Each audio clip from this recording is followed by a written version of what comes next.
Megújul a tanárképzés. A megújulásnak az egyik legfontosabb eleme, hogy rendkívül gyakorlatorientált lesz.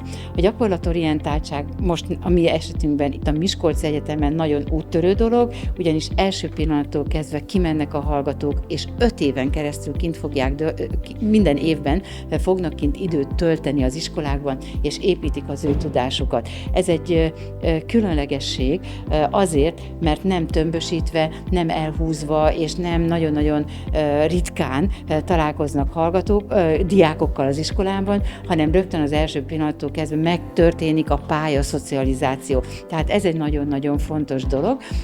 Mi csináltunk egy ilyen félig-meddig kutatásfélét, és azt tudjuk mondani már így az első fél év után is, hogy a hallgatóink azt mondták, hogy a világ legjobb dolga tanárnak lenni. Úgyhogy, ha mi ezt érjük el ezzel a feladattal, vagy ezzel a tevékenységünkkel és ezzel a szervezéssel, akkor azt gondolom, hogy tettük a dolgunkat.